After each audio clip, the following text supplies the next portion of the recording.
¿Qué onda, mis estimados changuitos cilindreros? ¿Cómo andan? Bienvenidos una vez más a este espacio donde le rascamos a la verdad hasta que sale a flote y donde sabemos que un dato verificado vale más que 1000 chismes de pasillo. Hoy vamos a meternos a un tema que está más complejo que el tráfico en hora pico y más delicado que una figura de cristal. Un tema que mezcla poder, dinero, una fe que mueve a multitudes y, ahora, hasta entrenamientos de tipo militar en la sierra. Así como lo oyen. Vamos a hablar del más reciente y quizás más preocupante capítulo en la historia de la Iglesia de la Luz del Mundo. Y es que cuando creíamos que el relato del encarcelamiento de su líder, Naasón Joaquín García, ya era el punto más alto de este drama, la realidad nos acaba de dar un giro inesperado para demostrarnos que la historia es mucho más profunda. Apenas el pasado 24 de septiembre de 2025, mientras la mayoría de nosotros andábamos en nuestros asuntos, en un rincón de Michoacán se estaba desarrollando algo muy particular. En el municipio de Vista Hermosa, una zona que de por sí ya es conocida por ser un área de tensiones, un operativo conjunto entre el ejército mexicano y la Guardia Nacional intervino de sorpresa en un campamento clandestino. No estaban buscando a los grupos que usualmente operan ahí. Se encontraron con 38 hombres, todos ellos identificados como miembros devotos de la Luz del Mundo, en pleno entrenamiento táctico. Imagínense la escena por un momento, el sol pegando con fuerza en la sierra michoacana, el olor a tierra seca, y este grupo de sujetos vestidos con ropa de camuflaje, aprendiendo a moverse en formación, a responder a órdenes de comando, a operar como una pequeña unidad organizada. La estampa es tan inusual que parece sacada de una película, pero es la pura y verificada realidad. Entre los detenidos, para añadirle un componente internacional al asunto, había un ciudadano estadounidense, lo que nos habla de que la convocatoria para este retiro táctico trascendió fronteras. Cuando las autoridades les preguntaron qué es lo que estaban haciendo, las respuestas fueron de dos tipos, y no sabemos cuál es más inquietante. Unos, con la mirada puesta en un futuro de caos, declararon que se estaban preparando para el fin del mundo. Otros, con una misión más concreta pero igual de alarmante, afirmaron ser parte de un grupo de élite, una especie de guardia interna conocida como Jacer, cuya misión, según ellos, es proteger a los líderes de la Iglesia, a sus familias y los recintos principales de la organización. Ahora, aquí es donde la cosa se pone todavía más interesante. Los primeros reportes en los medios titularon Grupo Armado de la Luz del Mundo, y el escándalo creció rápidamente. Sin embargo, al revisar el inventario de lo incautado, la realidad se matiza, pero no por eso se vuelve menos seria. La gran mayoría del arsenal que poseían eran réplicas de plástico, de esas que se usan en deportes de simulación táctica. Pero, y este es un pero muy importante, también se encontró un arma corta real, funcional y con municiones, además de varias armas blancas, equipo de comunicación avanzado y parafernalia táctica de nivel profesional. El hecho de que la mayoría fueran réplicas no le resta gravedad al asunto. No estaban simplemente jugando. Estaban entrenando para un conflicto, usando equipo de simulación para acostumbrar el cuerpo y la mente al manejo de armamento. Estaban creando memoria muscular, estaban ensayando tácticas de combate. La intención, la disciplina y la organización eran absolutamente reales. Y todo esto, motivado por su fe. Este evento no es un incidente aislado, no es un hecho que podamos ver y simplemente descartar. No, mis changuitos. Este incidente es un síntoma, una señal que nos avisa de una situación mucho más compleja en el núcleo de la Luz del Mundo. Y para entender la magnitud de esto, tenemos que hacer lo que mejor sabemos hacer, conectar los puntos hacia atrás. Porque para comprender por qué 38 individuos deciden realizar prácticas de tipo militar en el monte, aparentemente listos para defender a su líder, primero tenemos que entender quién es ese líder y el poder casi absoluto que ostenta sobre sus seguidores.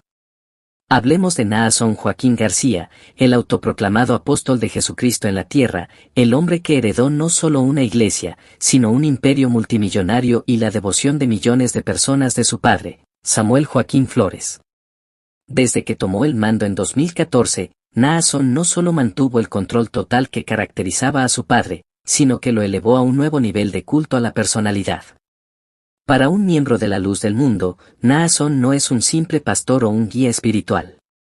Es considerado el único enlace directo entre Dios y la humanidad. Su palabra es vista como ley divina, incuestionable. Oponerse a él es interpretado como oponerse a Dios. Servirle, en cualquier forma que se pida, es el máximo honor al que un fiel puede aspirar. Y es en esa cualquier forma donde nos adentramos en los terrenos más sombríos de esta historia. El mundo fuera de la comunidad de la luz del mundo realmente empezó a prestar atención a Naasón en junio de 2019, cuando fue arrestado en California. Las acusaciones eran sumamente graves e impactantes: producción de material de abuso infantil, agresión sexual de menores, tráfico de personas y una larga lista de cargos que pintaban al apóstol como alguien que habría cometido abusos de forma sistemática, en lugar de un hombre de fe. Durante casi 3 años, Naasón y su equipo legal mantuvieron una postura de inocencia. Sus fieles, repartidos por todo el mundo, organizaron marchas, cadenas de oración y una costosa campaña mediática insistiendo en que su líder era víctima de una conspiración, un mártir perseguido por sus creencias. Inocente, proclamaban. Pero en junio de 2022, justo antes de que iniciara el juicio que prometía revelar todos los detalles, la estrategia cambió radicalmente. Naasón Joaquín García se declaró culpable. No de todos los cargos, claro. En una maniobra legal muy calculada, aceptó 3 de las acusaciones más serias a cambio de que se retiraran las demás. La sentencia fue de 16 años y 8 meses de prisión en una cárcel de California. Para cualquier otra organización, la confesión de su líder máximo de crímenes tan deplorables hubiera significado el fin. Pero no para la luz del mundo. La maquinaria de comunicación interna se activó de inmediato, promoviendo la idea de que el apóstol se había sacrificado para proteger a la Iglesia, que había aceptado una culpa que no era suya por un bien mayor. Y una gran parte de sus millones de seguidores aceptaron esa narrativa.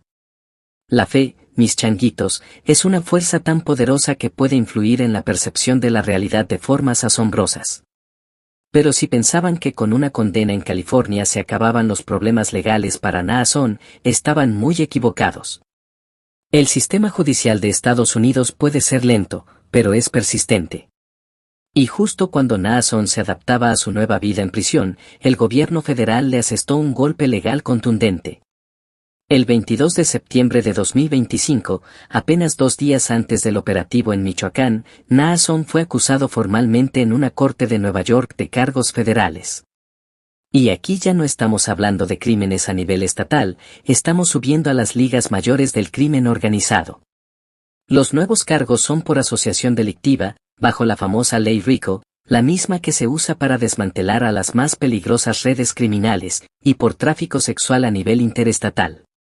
Estas acusaciones son mucho más serias porque no solo apuntan a él como individuo, sino que señalan a la cúpula de la luz del mundo como una presunta empresa criminal que habría operado durante años con el objetivo de reclutar y explotar a mujeres y niñas para el beneficio del líder. Y para añadirle más drama a la situación, entre los coacusados en este nuevo caso federal se encuentran miembros de su círculo más íntimo, incluyendo a su propia madre, Eva García. La acusación formal describe un sistema de explotación sofisticado y cruel, donde a las víctimas, muchas de ellas menores de edad, se les sometía a un intenso adoctrinamiento para hacerles creer que ser requeridas por el apóstol era un privilegio divino. Las Jane Does, como se conoce a las víctimas anónimas que tuvieron el valor de denunciar, han compartido relatos estremecedores que parecen sacados de manuales de grupos de alto control, aislamiento, manipulación psicológica, amenazas contra sus familias y la constante presión de una comunidad que las habría condenado si se hubieran atrevido a hablar. Entender este nivel de control y manipulación es fundamental para volver a nuestro punto de partida, el grupo de Michoacán. Porque ellos no son simplemente 38 individuos actuando por su cuenta. Son el producto de décadas de adoctrinamiento.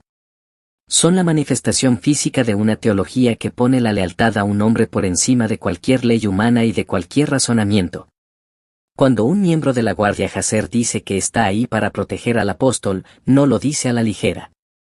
En su mente, está protegiendo al representante de Dios en la tierra de las fuerzas del mal, que en su narrativa, son los gobiernos, los medios de comunicación y las víctimas que se atrevieron a denunciar. Y cuando otro dice que se prepara para el fin del mundo, probablemente se refiere a la batalla final que, según su creencia, enfrentará la Iglesia verdadera contra un mundo que la persigue. En su cosmovisión, ellos son los protagonistas de una causa justa. El hecho de que este entrenamiento sucediera en Michoacán tampoco parece una coincidencia. Es una de las zonas con mayores desafíos de seguridad en México, un lugar donde la presencia del Estado es limitada y donde diversos grupos imponen sus propias reglas. Entrenar ahí es una declaración de intenciones. Es aprender a operar en un entorno complejo, es familiarizarse con un ambiente de tensión constante.